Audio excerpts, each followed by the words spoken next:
टिळकनगर शिक्षण प्रसारक मंडळ संचालित लोकमान्य गुरुकुल. Children, lesson number 7, Major Dhyanchand. Till now we have studied the two parts of this lesson. Now today we will going to see the third part of this lesson. So let's start. The German strategy had proved fruitless. आता ही जी German strategy होती, म्हणजे त्यांनी जे plan केला होता India विरुद्ध खेळण्यासाठी, तो काय झाला होता, तो फ्रूटलेस म्हणजे यूजलेस सिद्ध झाला होता. प्रूव्ह म्हणजे सिद्ध होणे. A defeat stared them in the face, आणि त्यांच्या चेहऱ्यावरती, स्टेडचा अर्थ इथे अनप्लेझंट एक्सप्रेशन, म्हणजे ती उदासीनता त्यांच्या चेहऱ्यावर दिसत होती.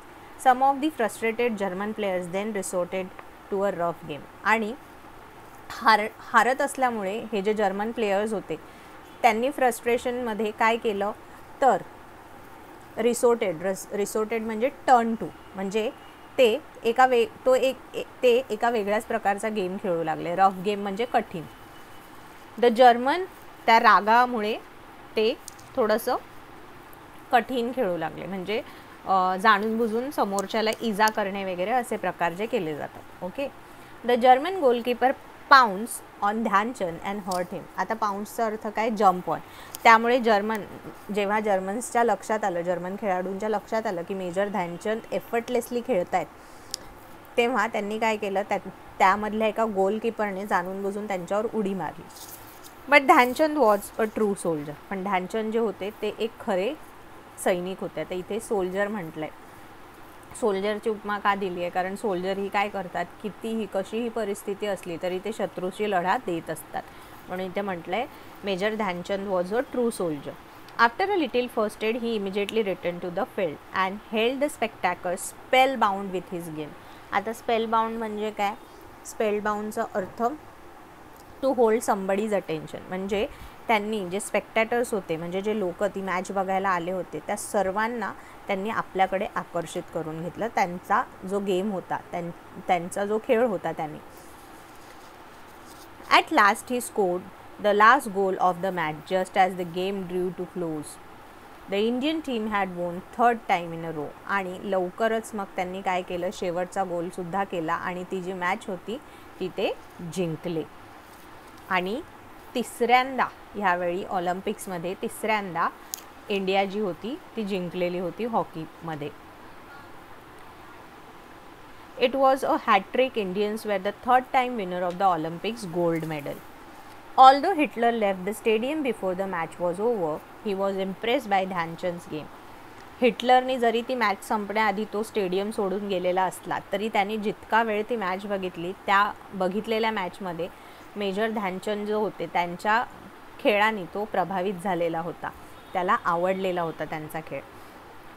It is said that the German dictator had offered Dhyanchand a higher salary and a rank in the German army if he agreed to play on behalf of Germany. आणि असं सुद्धा म्हटलं जातं की ते जेव्हा ऑलिम्पिक्स झाले आणि मेजर ध्यानचंदचा जो परफॉर्मन्स हिटलरनी पाहिला, तो इतका त्यांच्या परफॉर्मन्सनी, त्यांच्या खेळाने प्रभावित झाला होता की त्यांना जर्मनीमध्ये त्यांच्या आर्मीमध्ये येण्याचं आव्हान केलं. आणि जर त्यांनी ते स्वीकारलं असतं तर त्यांना असं सांगितलं होतं की जर तुम्ही आमच्या आर्मीमध्ये आला आणि तुम्ही जर्मनीच्या वतीने खेळू लागला हॉकी, तर आम्ही तुम्हाला जितके पैसे हवेत तितके पैसे देऊ.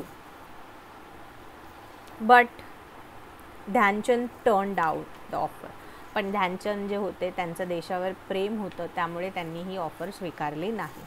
After the celebrated victory in the Olympic, Hitler awarded a special gold medal to Dhyanchand.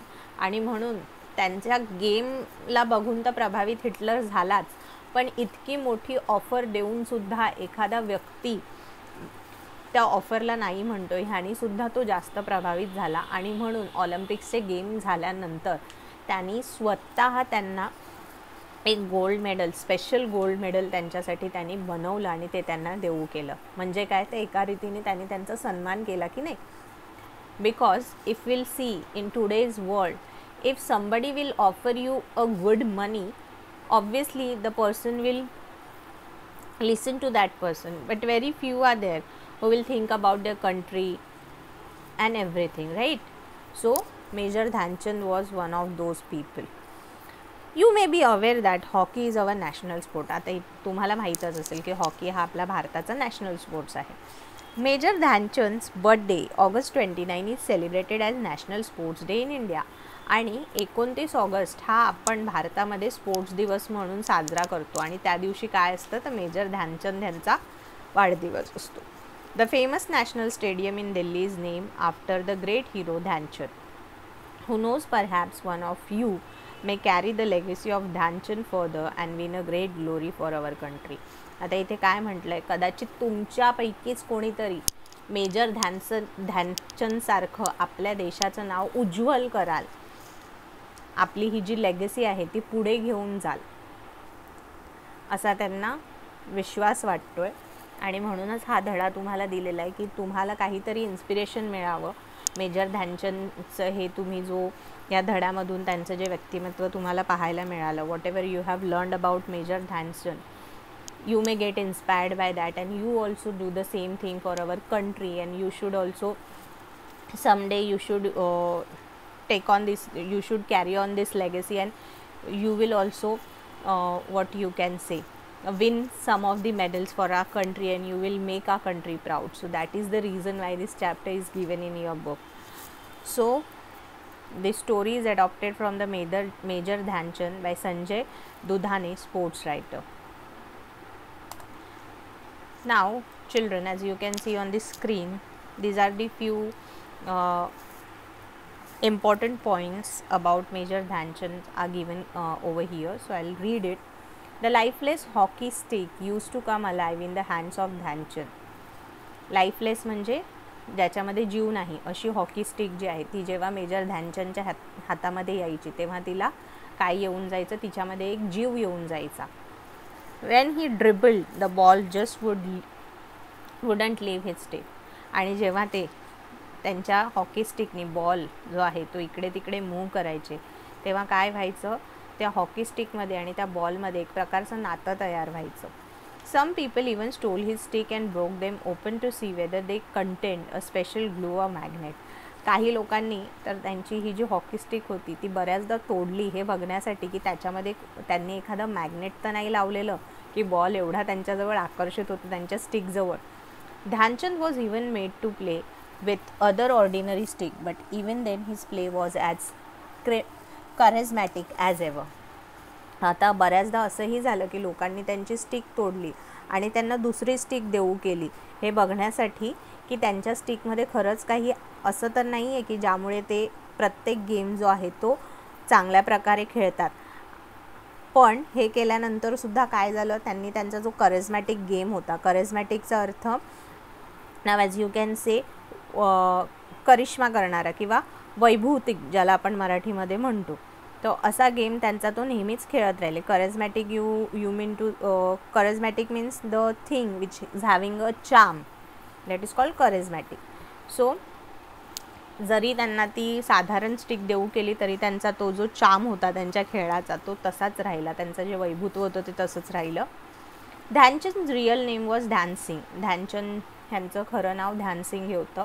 He was a soldier in the Indian army. ते काय होते, ते इंडियन आर्मीमध्ये सोल्जर होते. बघा म्हणून तुमच्या धड्यामध्ये सुद्धा एक ओळ आहे तिथे दिलेली आहे की ही वॉज अ ट्रू सोल्जर. मग ते असं का म्हटलेलं आहे की सोल्जर जसे आपल्या शत्रूशी लढताना युद्ध करत असताना कितीही अडचणी आली तरी ते मागे हटत नाहीत, आपल्या जीवाची पर्वा करत नाहीत. आणि हाच गुण त्यांच्यामध्ये होता. का? कारण ते इंडियन आर्मीमध्ये होते आणि त्यांच्याकडे इंडियन आर्मीमध्ये काम करत असल्यामुळे त्यांच्यामध्ये ती एक देशासाठी लढण्याची भावना होती आणि त्यामुळे तिथे असं म्हटलं होतं की he was a true soldier. So he used to work in the Indian Army. He couldn't practice his game during the day because he used to be busy on his duty as a soldier. सकाळचे ते खेळू शकत नसायचे, म्हणजे practice करू शकत नसायचे कारण ते ड्युटीवर असायचे, मग त्यामुळे ते रात्री प्रॅक्टिस करायचे. That is why he use to practice at night in moonlight. It is believed that his coach fondly begin to call him Dhyan Chand. Dhyan Chand, आता हे चंद म्हणजे काय, चांद.